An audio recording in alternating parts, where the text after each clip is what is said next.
It's Emil. Emil, Amok to you.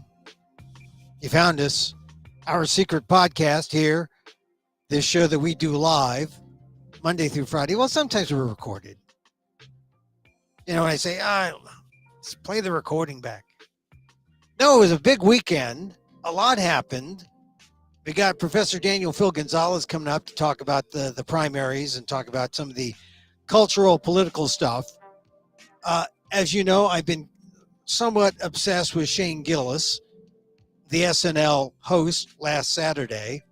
And I want to show you why or what an Asian American thinks. Because this show, Emil Amok's Takeout, my takes on all things considerable, what does an Asian American think is primarily about what I think about all the things that are important. Because, you know, very rarely do you ask an Asian American, does an Asian American get asked? You never see Asian American opinion anywhere. Well, here, you'll get Asian American opinion.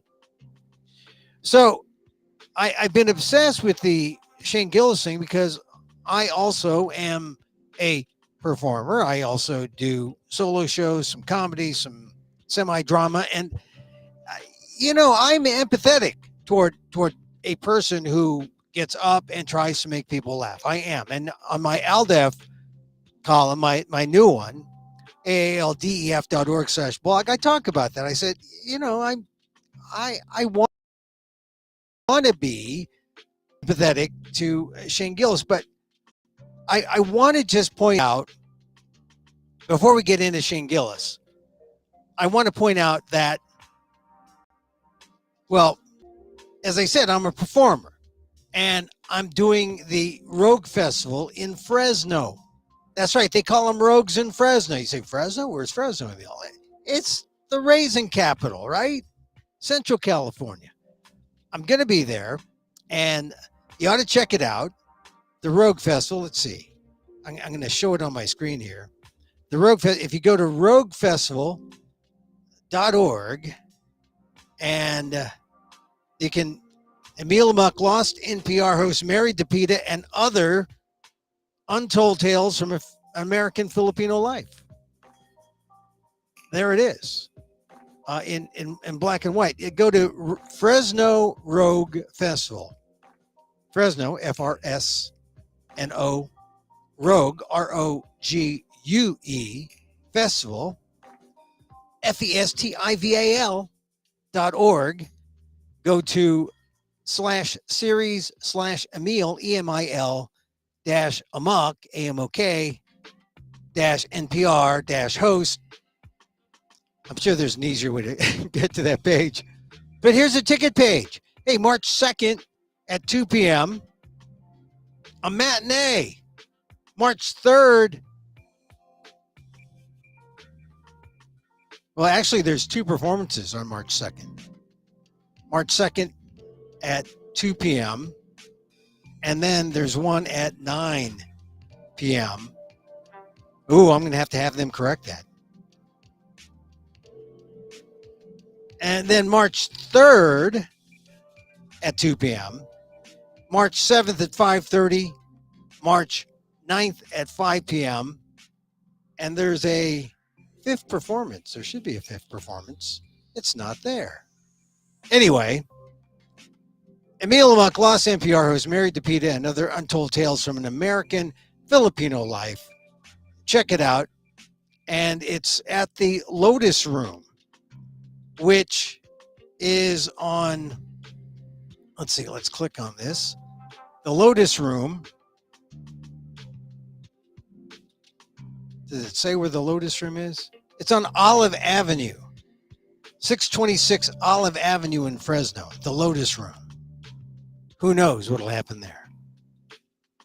Your mind will expand. It's a funny story. It's about, you know, how I am the lost NPR host, how I'm married to PETA, and I'll tell these tales, untold tales, from an American Filipino life. It's part of this storytelling explosion that you're seeing happening in the Asian American community. If you haven't noticed, right? I mean, you had to have noticed that there's this kind of explosion of Asian American story from the grassroots here at the fringe level to the main, right? Who won the SAG Award yesterday, right? The top actors from Beef, Stephen Ewan, Ali Wong. Ali Wong was especially quotable because she thanked her mom, her 84-year-old mom, who was her date. She said, I want to thank my 83-year-old mother who's here tonight, who's here in her pearls and her Tivas because she doesn't give a F. Oh, that sassy alley.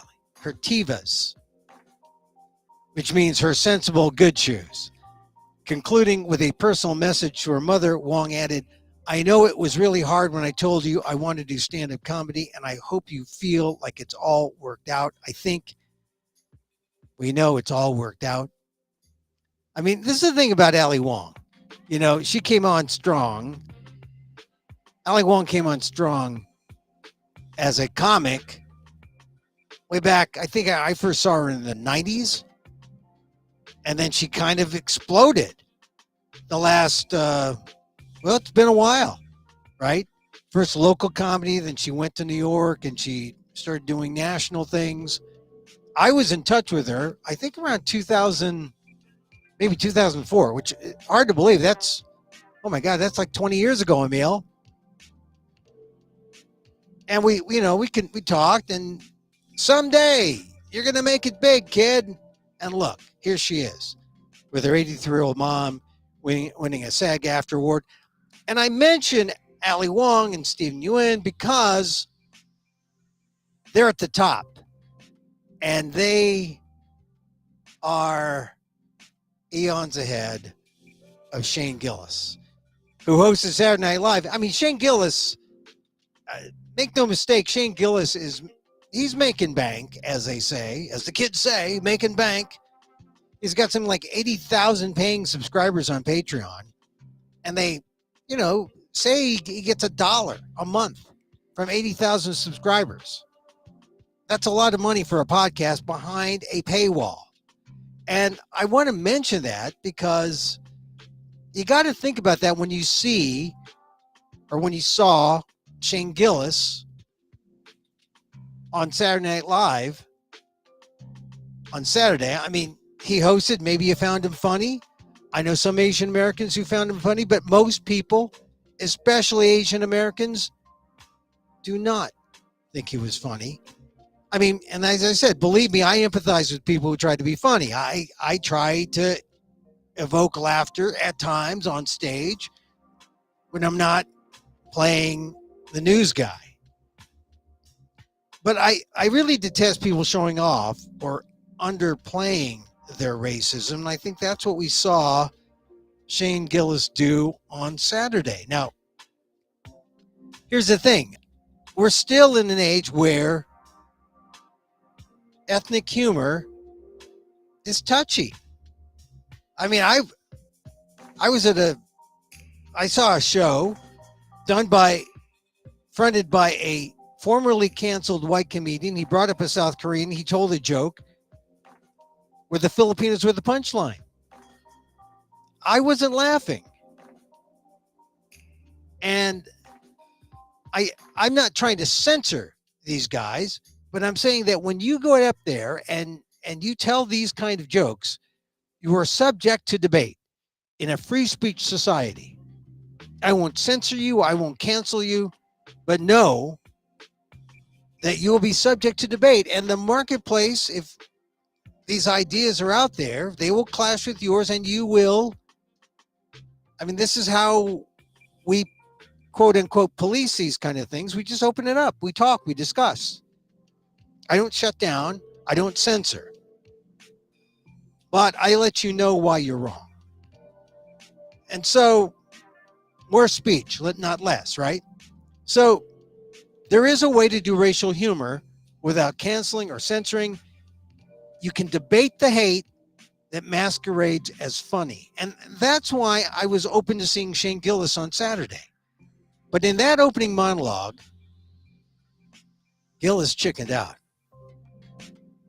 This was his moment in front of the world, in front of the very forum that fired him, he could have told these people watching about his situation, he could have acknowledged what happened, but instead, in a half-hearted, embarrassed way, he said he was, quote, fired from the show a while ago, but don't look that up. Please don't Google that. It's fine. Don't even worry about it, which got a few tepid laughs because he was satirizing his own aw shucks racist past. Then he said, I don't know. I probably shouldn't be up here, honestly, which may have been the one true thing he said the entire show. I mean, Asian Americans don't need to Google Gillis because most of us know that in 2019, when he was fired from SNL as a cast member, journalists went out through Gillis's past work to find out what he was about. And they found his work littered with words like just disparaging words for disabled people, for gay people, for women. And he saved the racist parts for Asians. In one podcast about Chinese restaurants, he said, why do effing chinks live there? He said that. I mean, to what effect, right? He also did the hackneyed Ching Chong accent jokes that, I mean, if he has a relative who is Chinese, I guess he has license to do that. But if you're a white person who does a Ching Chong joke, it's only racist and unfunny. I mean, white people trying to imitate Asians talking only make white people look dumb and unfunny. So that's a thing that got Gillis busted in the first place. But in that monologue, no mention of Asian Americans, no apology, no hint at apology, no hint at, and said, oh, don't Google that. There was that. That's it. Just an admission that he sensed his being on SNL was making some people uncomfortable. Here's what he said. He said, I don't have any material that can be on TV, he admitted. This place is extremely well lit. I can see everyone not enjoying it. And people laughed at that because he was mocking his awkwardness and lack of contrition. Was he truly sorry? I don't think so. And then he continued to talk about people with Down syndrome, specifically his niece, which must have made him feel like he had some license to punch down. I don't think it does, but he felt that. So, in other words, Gillis is essentially the same guy he's always been. SNL fired him 5 years ago. Nothing has changed, except now he has this massive career as a Trumpy right-wing stand-up, and he does most of his stuff behind paywall. Seth Simons, who wrote a piece in the LA Times last week, revealed that since 2019, that's where most of his work has been, behind paywalls. I mean, and it shows that the comedian is every bit as offensive as he ever was. You can go back to previous shows where if you can't get behind the paywall at the LA Times, I discuss Seth Simons' great article, and you can see how Gillis has plied his trade. So what does it mean when you could be racist behind a paywall making tens of thousands of dollars a month and then go on NBC all sanitized playing down your real comic nature? The paywall becomes like a white hood. I mean, only those who can pay and see and hear the real Gillis can experience that. On NBC, he was cleaned up and normalized like the other players on the show, but he wasn't like the other players on the show. And Asian Americans know him from 2019 when Gillis made us his punchlines. I said in a previous column that the appropriate penance for Gillis, given that there's 27 million Asian Americans, is 27 million Our Fathers and Hail Marys. And after watching him do his monologue on Saturday on SNL, I think even Gillis knows he's not repented enough. Not when he's a repeat offender. Now, of course, he could have dealt with the issue head on and cop to it and say, hey, look, I'm sorry. No sorries, no apologies, because he's not. Instead, he evaded the whole issue for laughs. And SNL let him. And this is maybe where the finger should be pointed not at Gillis, but at SNL for instigating this whole thing of bringing Gillis back. SNL, really, if you saw the show, the cold open that night was actually kind of funny. It skewered the hypocrisy of GOP politicians, the ones who hate Trump privately but back him publicly, right? Like Lindsey Graham and all these other guys. The impersonators are up there. They just want the power, right? SNL wants Shane Gillis's huge audience. And that's the sad thing. After doing the right thing 5 years ago, NBC plays it for the filthy lucre, because now there are more of those folks they see who will pay to hear Gillis be racist than is healthy in a diverse American society. Putting Gillis on NBC normalizes and sanitizes him. It's a pathway to making his comedic rhetoric acceptable. And that just isn't. In the meantime, the real Gillis crawls back behind his paywalls, the new white hood for people to hide under, as they peddle their most reprehensible jokes. That's how I feel about Shane Gillis. So, how do you feel? You can comment. Comment by going to Twitter, Facebook, YouTube, at Emil.659. But I was actually disappointed. I watched Saturday Night Live on Saturday because, the primary, the South Carolina primary was over just like that. Michigan. So we're going to talk about all that and a little bit about Shane Gillis. Let me bring up my guest, Daniel Phil Gonzalez, Professor Emeritus, San Francisco State University College of Ethnic Studies. Here he be. Hi, Dan. How are you? Hey, good afternoon, sir. And I'm glad you're doing well on your shows. Looking forward to March. You're going to be very busy. Yeah. And My thanks for shows. having me on once again. Yeah. And our typical slot is on Fridays, but because you've been so busy, we switched it over to today. Well, tell me something. You saw Shane Gillis. I I did. thought some of the things in the sketches were funny, but I don't know if he wrote that, if it was him. What he's It was flat. yeah. It What was he's flat. It responsible. wasn't. It was humorous at best. Yeah.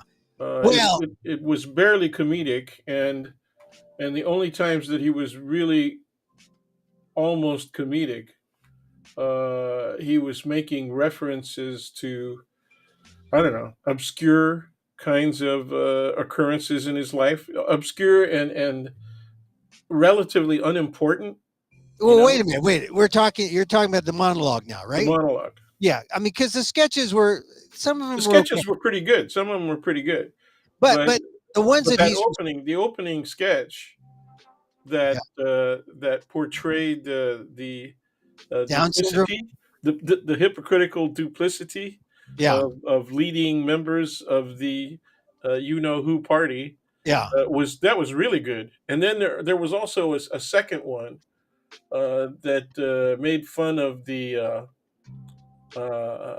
sneakers. Oh yeah. The Trump sneakers. Okay. Yeah, Look. Well, we don't know how much of participation he had on those sketches, but the monologue is the one that it was kind flat. of yeah. But the thing to focus in on is he didn't want to talk about the Asians. He didn't want to talk about what he Yeah, did. he said don't Google that. I Yeah. got fired. I got fired a while back, but don't Google that. But everyone's had to Google it. I mean, Of course. I mean, just by mentioning it, you pique everybody's curiosity, and they're going to have to look. well, I thought he chickened out. I think he should have. I think he could have come clean and said, "Hey, look, no harm, no foul," or something. He could have done a weak apology. Some people said, "Oh, he apologized in 2019 enough." He put out a statement, but I really think that uh, he missed an opportunity. The bigger thing is SNL almost was like that opening sketch where they showed the GOP Republicans who hate Trump but back him. Here, SNL was, they may have fired Shane Gillis in 2019, but now they're bringing him back. Why? Because he's got a big audience, because he's a famous comedian now. I think that SNL sanitizing Shane Gillis is really the most egregious thing about the weekend. Yeah. Yeah. I have you gone and seen his show, his club show? I haven't seen his club show. I have seen, look, like I said, I'm all for free speech. I'm not trying to shut him down. I have seen, not his club show, but I have seen, I assume his specials are his club show. I have seen some specials. I've seen at least one or two. I've seen two specials over the last couple of years. I think some of it's funny, but like I said, I was in a show the other day where they made fun of where Filipinos were a punchline, and the comedian was not Filipino, and I took offense. I mean, Well, I just really, yeah, it kind of depends on the joke, you know. I mean, I'm as permissive as possible. yeah. But can you recall it all? The joke and the punchline. Oh yeah. I mean, I said it. I read it out loud. Here's the joke, and this was on a show on the internet where a canceled white comedian introduced a Korean American comic, and this is the joke. Quote, "I think abortion is pretty cool. Men have been killing things for years. It's time the ladies took a crack at it. Start with fetuses and work your way up to Filipinos." Whoa, whoa, that's really bad. Well, I mean, I could see comedians in a writer's room arguing for that joke, saying, "Oh, well, you don't expect Filipinos, and you go from fetuses to Filipinos, and the F and the F, and oh, yeah, it's funny." Okay, but if you're Filipino, or if you're Asian, you've got to say, start killing fetuses, and then you go to Filipinos.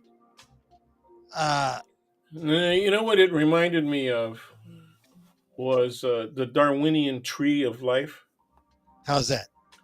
The Darwinian tree of life that starts with the primates, Oh yeah. and then it moves up to Homo erectus, etc., all the way up to Homo sapiens, and then when you get to Homo sapiens, the first branch off is the Africans, right? Uh-huh. So what it implies is that the human race evolved to a higher quality of species of Um, Homo sapiens with the advancement up from Africanus all the way up to the Europeans, right?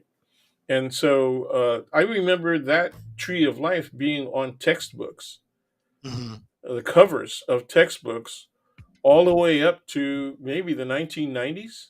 Yeah, and that's just as you And so, described it. It's racist. when he says fetus to Filipino, Yeah. is he saying that Filipinos are at the top of the food chain, or is Uh, he implying that they're at the bottom of the food chain and the bottom branch of Homo sapiens, right?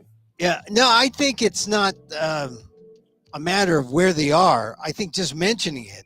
I think if you play the game of substitution and you say, "Look, if he said African Americans, He, the he might not NAACP, leave the club alive. the NAACP would be on his head. If he said, Latinos, maybe you'd hear from, the Hispanic groups and LULAC and all that. But when you mention a specific group to kill, like a fetus, Yeah, to abort, yeah. and this is a young South Korean comic or Asian American, Korean American comic.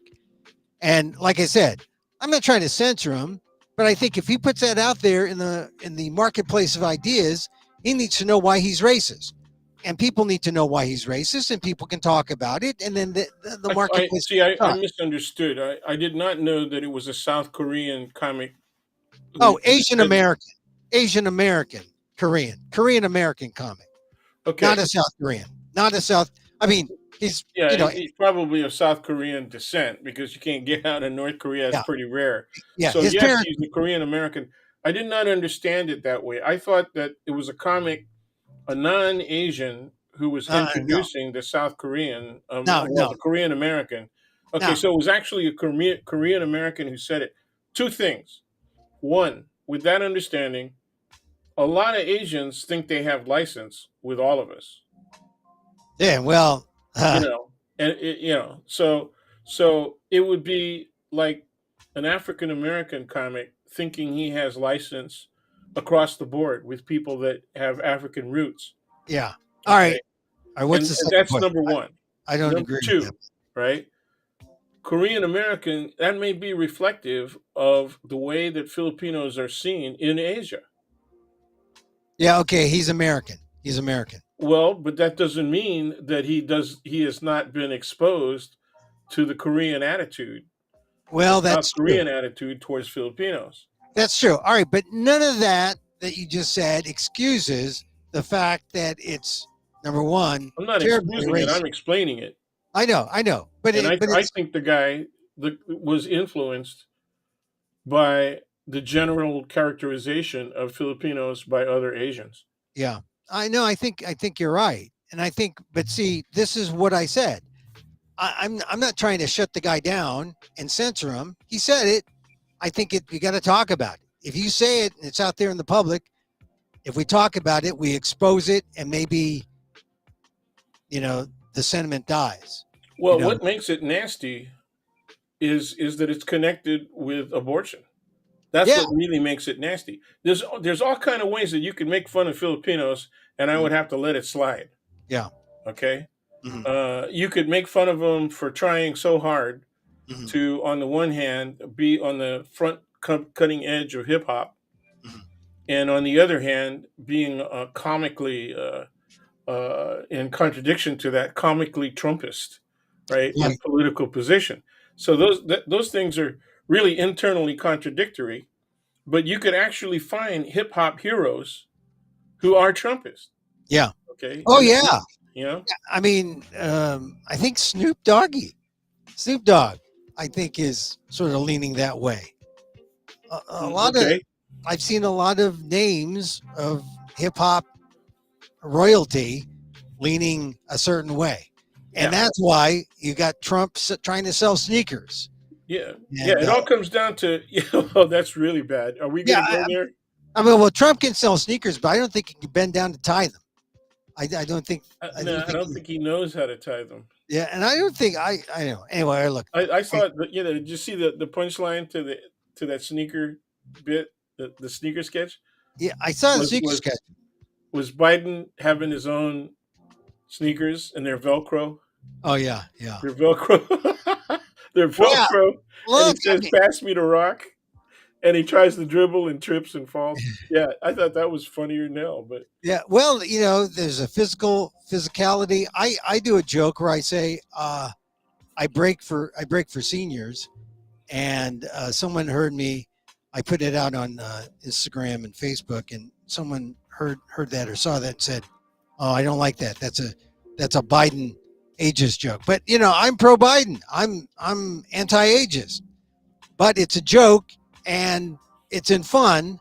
I don't think when the Korean guy was saying, the Korean American guy was saying fetuses to the work your way. Filipinos. Well, work your way up to Phoenix to Filipinos. Yeah, Yeah, it was a left-handed compliment. Hey, you're up. You're above fetus, but maybe lower than zygote. No, zygote would be before fetus, right?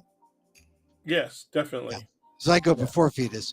So that's an improvement. That's an improvement. Usually, anyway. All right. So I don't think we're done with the Shane Gillis thing, but I think the other key thing is that SNL has normalized this, and you've got the really, Shane Gillis just does his thing behind a paywall, which now is kind of like the white hood. It's like if in the South during Jim Crow, if your banker was, running the bank during the day, but at night he donned a white hood and was burning crosses at night, you'd be upset with that. I think that's kind of what the modern white hood is today. You go Well, behind a paywall. but see, people who were living in that cultural environment knew that that the banker and the sheriff and the whole damn local police force were hoodsters, Yeah. were part Well, of the maybe. KKK. They all knew that, but they accepted it, and it was Well, only a minority of people who were critical of it. yeah, And we'll one of see. the reasons that that's the truth is because people fear, Yeah. and they had a reason to fear. They had a reason to rational fear of violence and the potential of violence. What is disgusting about the behavior of the majority of the Republican voters at this point is that most of them do not suffer from a rational fear. That if they have a rational fear of violence, then they're really just rather paranoid. It's the politicians themselves, on the one hand, that have a rational fear of violence, and then it's people like the people who vote, who I'm sorry, who work at polling stations. Okay, those people have a rational fear of violence, much more so than even the Republican politician who may have slipped in a casual negative reference to Trump. So so the people on the right have actually uh, turned to support without question, okay, a an avatar, right, who represents most of the things that we would all find even 20 or 30 years ago absolutely reprehensible. Yeah. Well, I just think right now, people like Shane Gillis and other comics, he's not the only one. They go behind Mhm. the paywall, they do their thing. People who are, they don't want people to know they're racist, but they'll pay. They'll pay the fee. They'll order up racism from Shane Gillis and they'll get it. That's what's crazy. And then in the meantime, he appears on SNL all sanitized and I saw Shane Gillis. He didn't seem racist to me. Well, pay the money, go to his podcast, see how racist it is, and then tell me if he deserves a platform like Saturday Night Live as a host. I mean, I just think that Are they SNL wants, working their way up to hiring him back again? I mean, is he going to be a well, regular, that kind of thing? just having a spot as a host, right? I don't know if they're going to hire him back, but it's like SNL wanted both ways. They fired him 5 years ago. They know he's popular, so now they want it. They want that. It's sort of like the politicians in that opening segment of the SNL episode, who the politicians who hate Trump privately, love him publicly, and it's hypocrisy, and that's kind of where the joke is. It's it's about SNL's hypocrisy as much as it is Gillis's, and because one enabled the other. SNL was enabled Gillis, and Gillis went on. Didn't he say, "Here I am." He's being honest. Maybe I shouldn't be here, he said. Anyway, I think it also says something about where we are culturally, right? Where a lot of people feel like Gillis. That's what we need to be afraid of. A lot of Oh yeah, people oh yeah. have his view, and Well, what about, I don't know. I'm not going to question your audience directly, but there's a whole lot of people in among the Asian Americans and in the general society and people of color mhm. who don't find this stuff offensive. You know, Well, I mean that. they don't call it out. So Yeah. Well, I'm sure 5 years ago they did, and I was surprised now. yeah, but who's they? Was it just the Asian Americans, or was Well, it people of color in general? You know, I think it was Asian Americans, but it was the information about the guy who actually uh, vetted Gillis was a journalist who found all these things that he said and just put it out and say, look at what this guy said. So I think that then it was shocking. Asian Americans got upset. I believe it was Asian Americans first. I was surprised that Asian Americans weren't as vocal now, especially after the pandemic, especially after Stop AAPI Hate. But I think this is the Trump factor, sort of normalizing things. And Yep. I think it's sad because it does say something about where we are as a culture.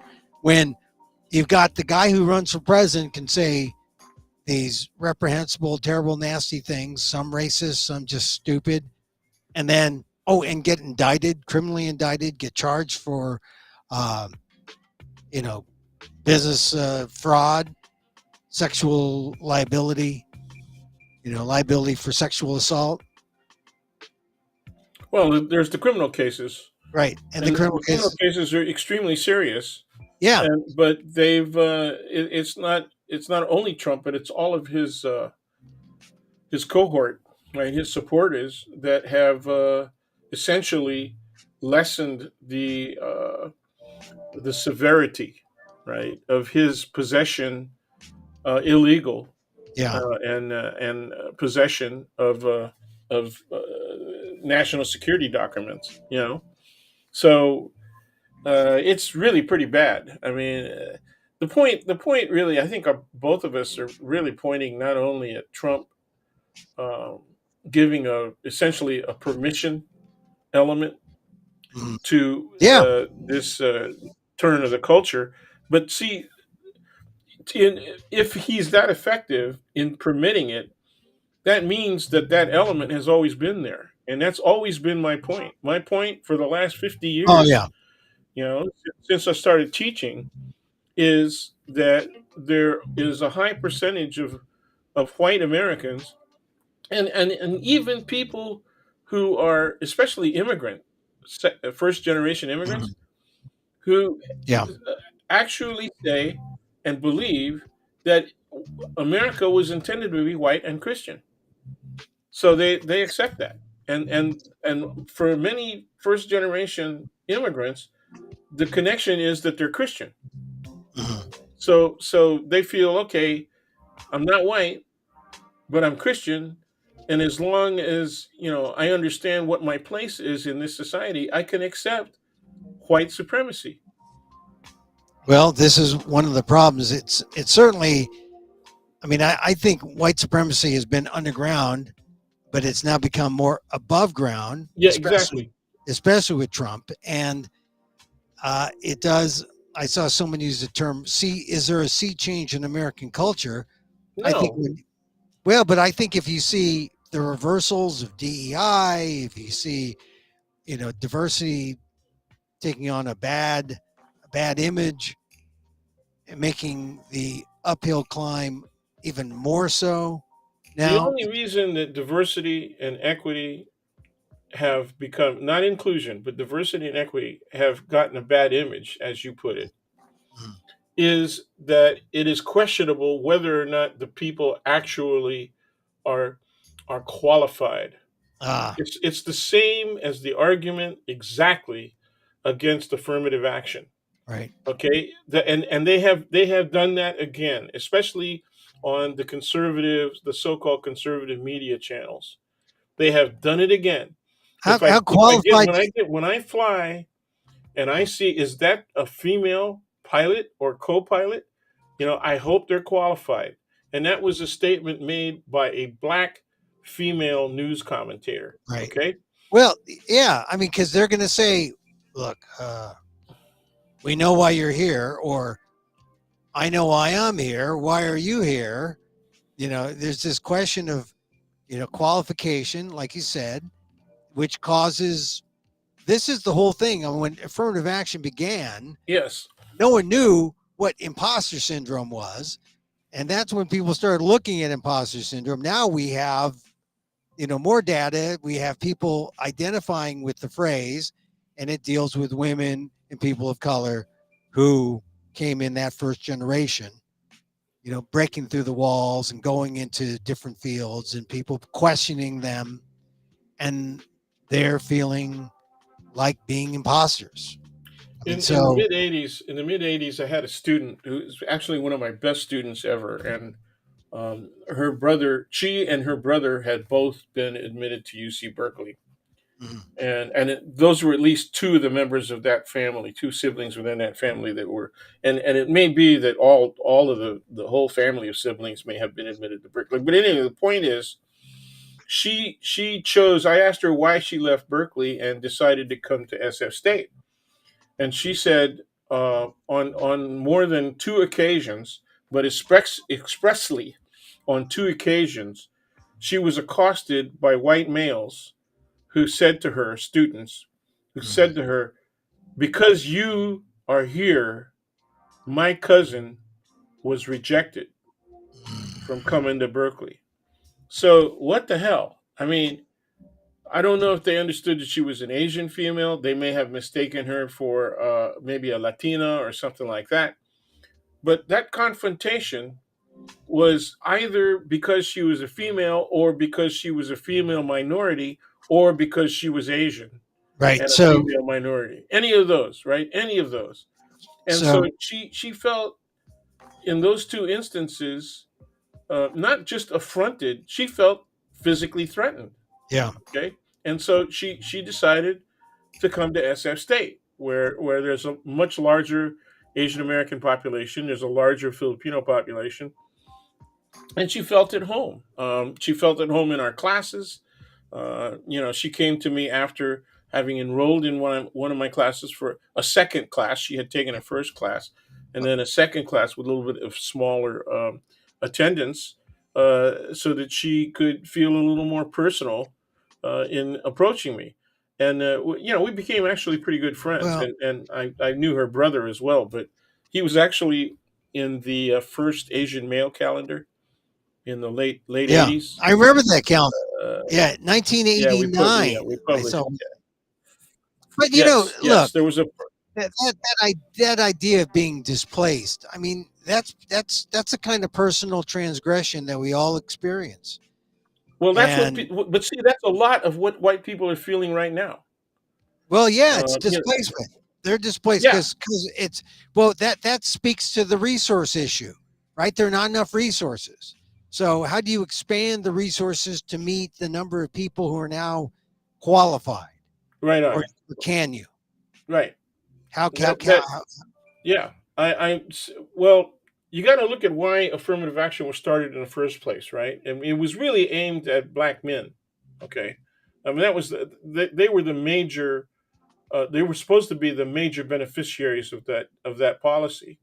yeah, Um, and the reason was that they had been the victims of not merely exclusion, but of actual persecution, right, and lynching. yeah, So there were not only policy and legal exclusions, there were actual the threat of physical violence unto death, and it was a common feature in American society at over 150-year period. yeah, So and this went all the way up to like World War II, right? yeah, With the disenfranchisement. I mean, Japanese American soldiers who volunteered, right, for the American military during the Second World War went to basic training where much of the basic training was held, right, is all over the South. yeah. So Right. from Texas all the way over to the East Coast, Virginia, Georgia, the Carolinas, Louisiana, yeah. Louisiana. And Yeah, so when they were in public areas, they were wondering, okay, where's the black facility? Because they didn't think of themselves as white. Uh, yeah. and then they were told in many instances, oh, no, it's okay. You can use the white facility. Mm, And they were very well aware that in all other terms they would probably face the same kind of danger that African Americans did if they crossed that racial line, that Well, racial well, barrier. Filipinos did when in the 30s, the 20s, 30s. What, they crossed the barrier, or Well, or they crossed the barrier if they were with a white woman. They crossed the barrier if they they were, did, yeah, and they often paid the price for that.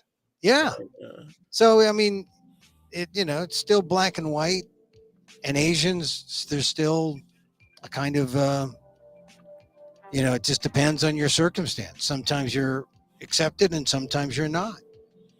Yeah, yeah, but I mean, but we have people within our own communities that don't think racism really affects them anymore. Oh, I know. Look at Yeah, the Chinese. Look at the Chinese plaintiffs who were used by a white millionaire who had shopped around at several different circumstances in several different states, and he finally found a way to use Chinese Americans as plaintiffs at Harvard. yeah. Well, get this. Those plaintiffs are mostly all sons and daughters of immigrants, recent immigrants, 2000, 2010, and you know they have no idea of the history of Well, Asian do they American. really care? Well, They I may know. I have no don't. idea of the history, but I think that even if I've had students in my classes Mm, that have been exposed to the facts, okay, mm, that still listen more to stuff that comes off the web because of their algorithm, the algorithm that guides what their news feed is. right. And they come up with stuff like, one person said, look, you know, people are criticizing conservatism, and Lincoln was a conservative. Mm, right. Conservatives freed the slaves. Oh, I like Lincoln. I like it. Conservative, well, yeah, that there was an SNL part to that front yeah. skit that was really Right. good. Well, this is. I mean, what you're saying is true. That the algorithm is making us dumb, and the algorithm, if if we were free of algorithms and just allowed to go to information as we needed, we probably would be better off, don't you think?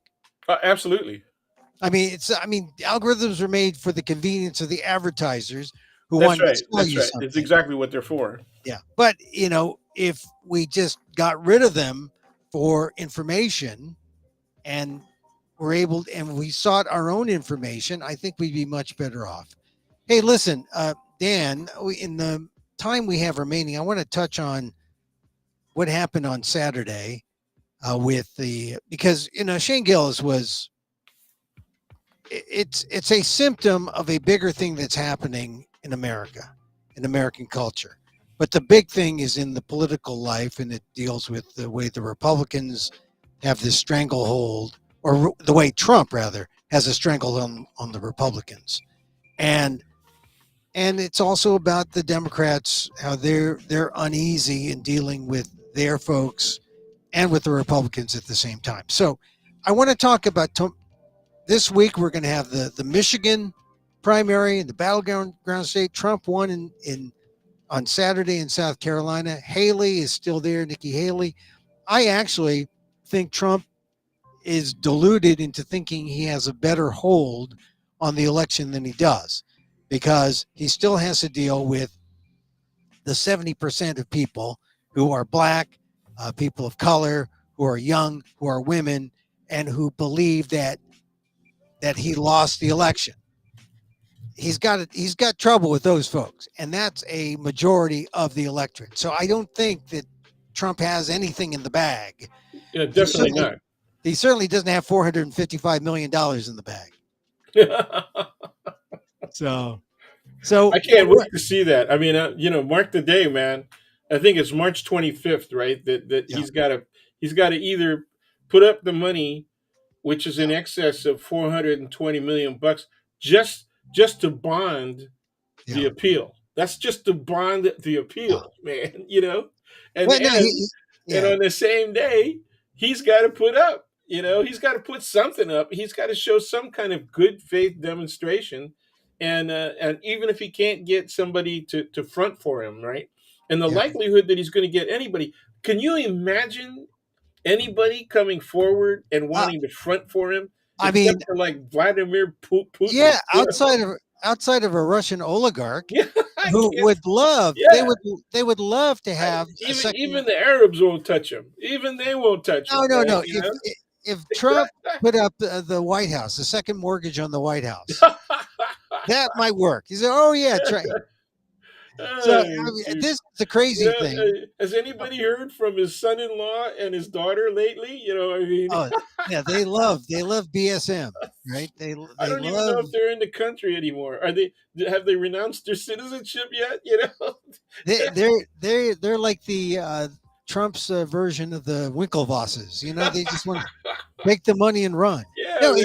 it's sad. No, It's what? sad. No, no, I'm not. No, she's not a Trump. Yeah. No, All no. right. So She so should Dan, take on her mother's maiden name. You know what I mean? yeah. So here's the thing, Dan, about Michigan. Um, Haley is gone there. She's not dropping out, although the Kochs have dropped out of giving her money. I don't think she has. There's no way she could do it, but maybe she could mount a third party suck the vote campaign where she sucks the vote from Trump and sucks the vote from Biden enough to form a kind of middle ground that wins. Is there a likely? Does she have any chance of something like that?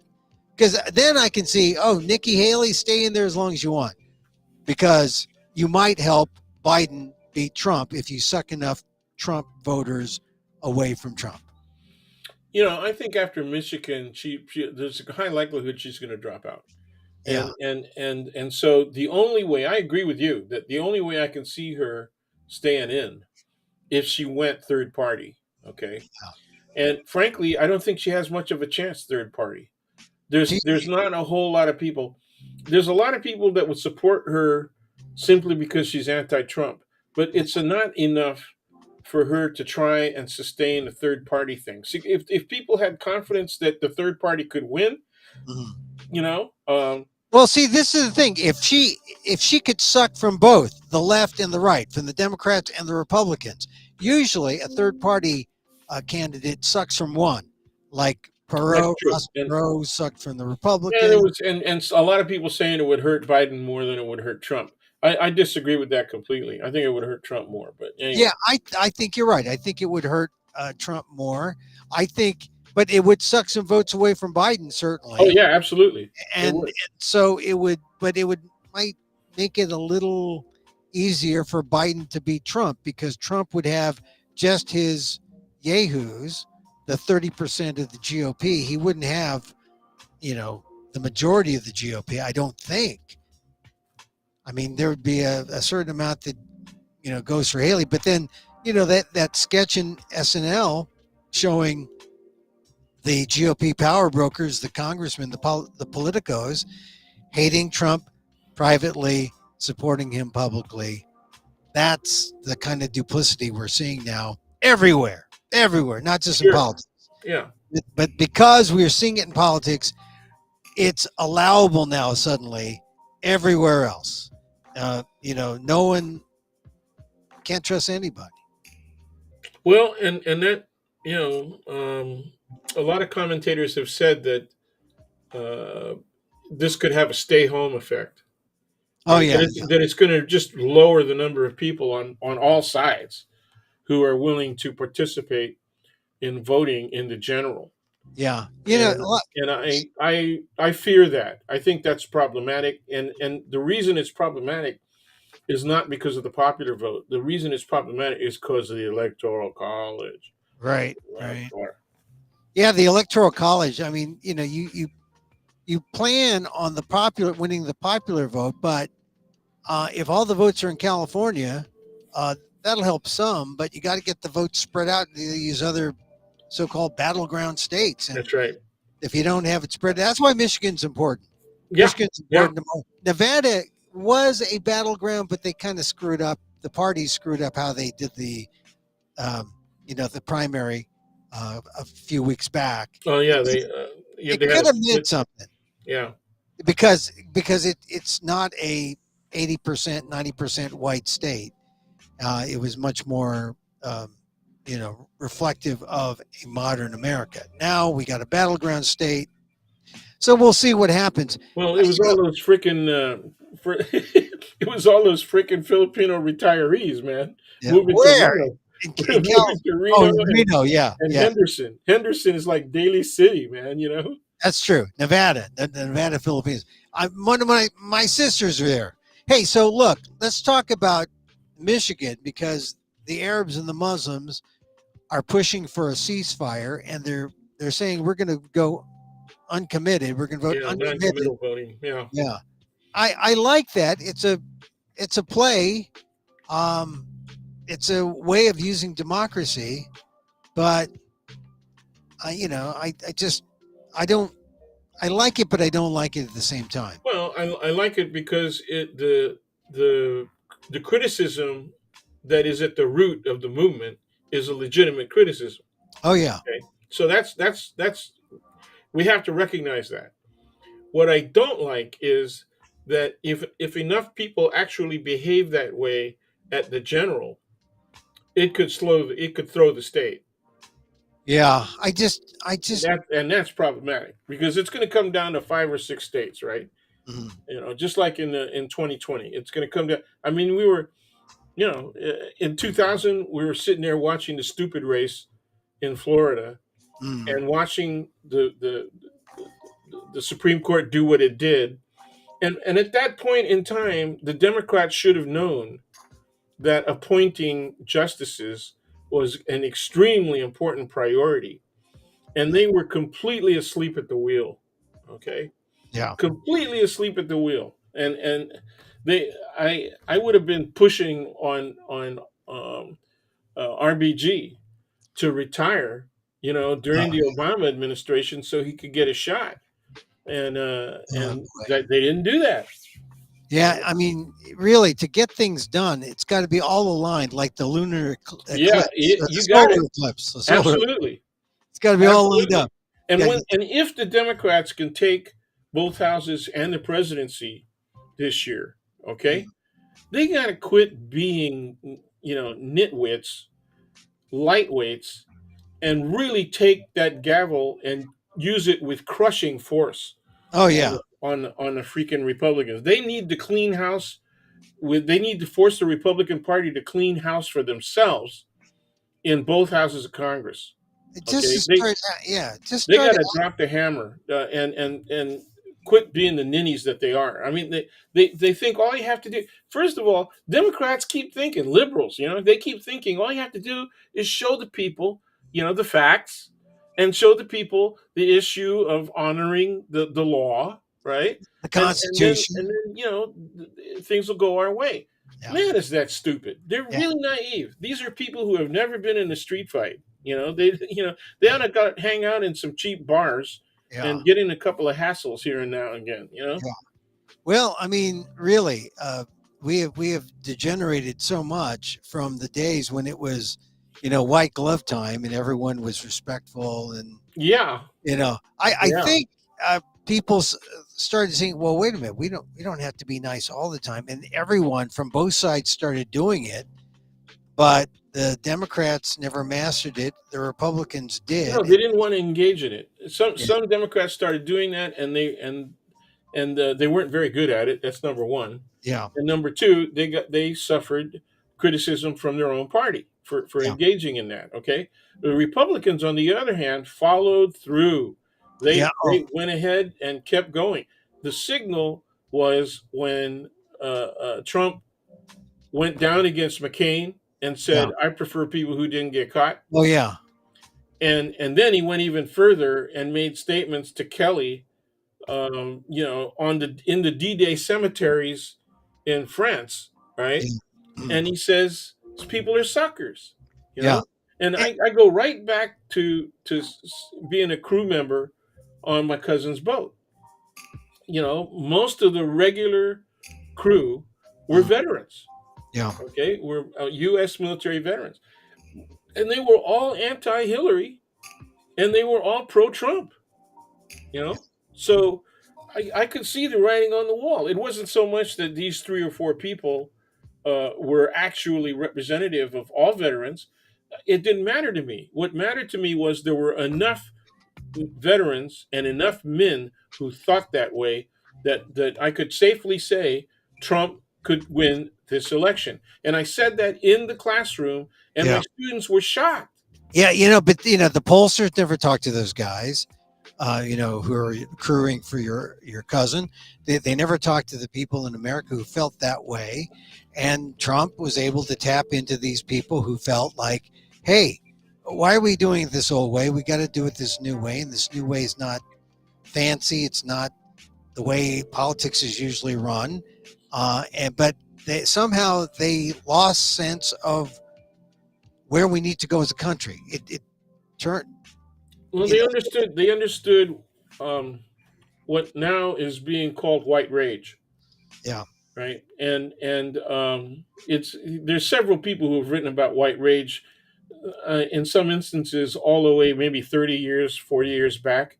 Mhm. But now there are many more professors, not only journalists, right, and not only journalistic historians, but professors who have also studied the data and done the surveys and all the rest of that, and so their analysis is now essentially validating or verifying what I was saying 35 years ago.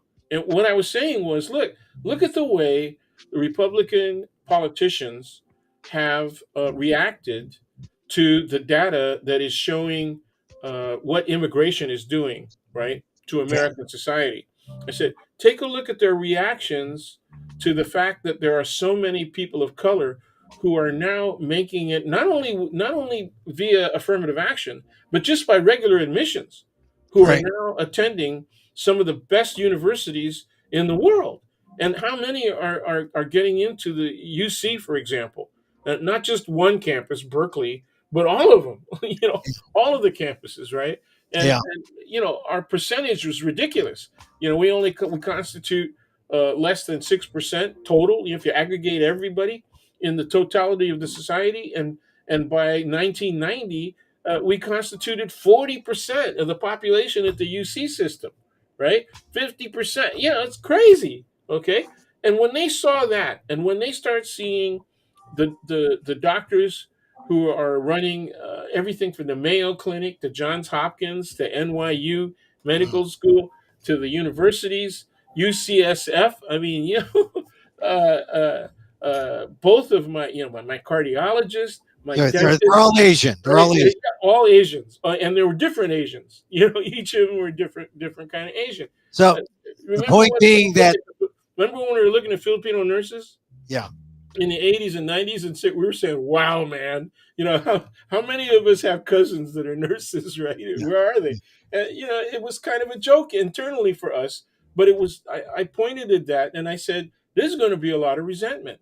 There are going to be white nursing unions that will mhm, be upset at the fact that so many Filipinos are being recruited directly to American hospitals, to Canadian hospitals, and that had been going on in the since the 50s and 60s, yeah, since the yeah, whole post-war era. yeah. All right. So we got this displacement issue that's fueling And the wealthy, dissent. but a lot of the people who are saying they're displaced aren't even qualified for the positions that they're pissed off about. They're just fighting for their whiteness, their white brothers and That sisters. is a major element, and there's a whole lot of people of color who don't want to accept that. They don't want to. How do you explain, black conservatives? Well, the black conservatives heard the speech from Trump this weekend that blacks love Trump because Trump has he's got a mugshot. The blacks relate to Trump because he's been indicted just like they have. Oh man, that I that mean, yeah. that's The thing that got to me was when he said, "I can only see the black ones." yeah. These lights are so bright, I can only see the black ones. And I thought of a bunch of freaking racist jokes. Well, You yeah, know, well, this is the thing about Trump. I mean, he's the electorate 70% black, people of color, young women, and they all believe that the elections were fair. Nothing was stolen. that's going to be the hurdle for Trump. I don't think he's going to get over that. That gives me some hope for Biden. I think Biden. Well, Biden. It's I'm going to be looking. a struggle though for Biden. I like the exit interviews that were done in South Carolina that Yeah. parsed out the pro Haley vote, where they said, what was it, 49% of the pro Haley voters said they would never vote for Trump. Oh yeah, yeah. And But you know, they say though that those there are independents who are Democrats who could register in order to vote in the primary. So the numbers aren't exactly as strong. However, I mean, there's a sentiment that Haley's right. There is a large, not majority, but a large percentage of Republicans who are ready to jump ship. I just hope they start doing something to show nationally that they can undo yeah, what Trump is doing to the yeah. Republicans. I don't think they're going to jump ship. I think if jump ship means vote for Biden, they ain't going to do that. Yeah. But if jump ship means not show up at the polls or vote up and down ballot, Mhm. and don't vote for Republicans, I think that's fine. I'm fine with that. Yeah. You know. Hey, Dan, listen, thank you for coming on. Gonna keep it short. Usually we go on for 3 hours, but no, No, I we cut go it on short for here. about 2 hours. Yeah, but Hey, that's fine. I appreciate it. hey, listen, take care, and let's see what happens. Yeah, you got a bunch. You're going to be very busy this coming week, man. Yeah, I got shows in Fresno. Come see one if you want, Saturday and Sunday, and then I got shows next week in Fresno. And then I got to prepare for New York in April. So yeah, Emil Amok, Lost NPR host, a little different, some new things. Yeah, Uh, I'm gonna shoot you some texts on subjects that would work with your personality. oh, great. All right. So You know. listen, Dan, I'll take make care. you the Andrew Dice Clay of. All right. Hey, I'll send you. All right, and I'll communicate with you All right, all off right. screen. Okay. Take care, Dan. Say hi to family. Yeah, Cat. same here. Take care now. All All right. right, take care. Bye, Thank Dan. you. There he goes. Daniel Phil Gonzalez, my friend, College of Ethics Studies, Professor Emeritus, Asian American Studies. And I've known Dan since the 80s, maybe before. No, 80s. Wow. And we're still talking. We still talk to each other, albeit on the internet. Got a big Supreme Court case on the internet today. They're hearing SCOTUS about whether or not the internet is like a mall, or is it like a newspaper platform, or is it a place, a marketplace for ideas? To what degree do they have to be responsible? This is a key thing, key question. I mean, just like the First Amendment, we were talking about that earlier when we talked about Shane Gillis. Hey, check out my columns on the ALDEF blog, aaldef.org/blog. Also, see me at I'm going to be in Fresno. Go to this page here and check out the tickets. Emil, March 2nd at 2 p.m. Let's see what else. According to the calendar, March 2nd at 2, March 3rd at 2 p.m., March 7th at 5:30 p.m., March 9th at 5 p.m. I got a 5th show too. They don't have it down there. I have another show March 2nd at 9. So I will if you want to see me at night, we have to check that out.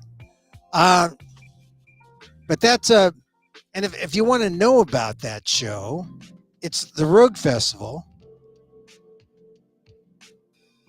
So here's my shows here. And I write on Kings River Life.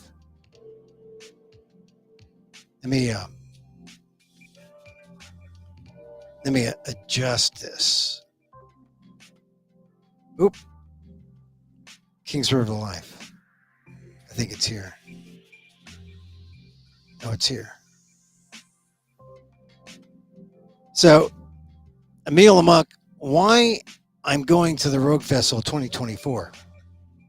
I say, how many times do you see a Filipino American, a direct descendant of the first Filipinos to come to the U.S. in the 1920s as colonized Americans, stand up and tell you exactly what happened to his people?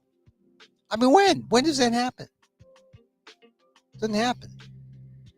That's what you get when you see my show, Emil Amok, Lost NPR host, married to PETA, and other untold stories from an American Filipino life. Check it out. See, now here it says Saturday, March 2nd, 2 p.m., Saturday, March 2nd, 9:30 p.m., Sunday, March 3rd, 2 p.m., Thursday, March 7th, 5:30 p.m., Saturday, March 9th at 5 p.m. Get your tickets at roguefestival/ticketleap.com. And so I talk about being a host at NPR, and I say the show is so tragic, it's conversely funny and absurd. It's 1 hour of narrative storytelling with some stand-up that's like John Leguizamo's Latin American or Latin History for Dummies, only uniquely Filipino. It's history few people know or care about, even if you're Filipino. So check it out. Please check it out. Go to roguefestival.org. All right, that's going to do it for me. Thanks again to my guest, Daniel Phil Gonzalez. Thank you. We'll be back again this week. Check it out. Go to youtube.com/Emil. Emil Amok 1. fb.com/EmilGuillermo.media. Also, go to X, formerly known as Twitter, at Emil Amok, EMILAMOK. We close with a little meditation because meditation and love makes the world go round. Special little metta meditation. So as I wish for me, I wish for you. May you be safe. May you be happy. May you be healthy. And may you live with ease. Ease. Emil Guillermo here. Until next time. Mahal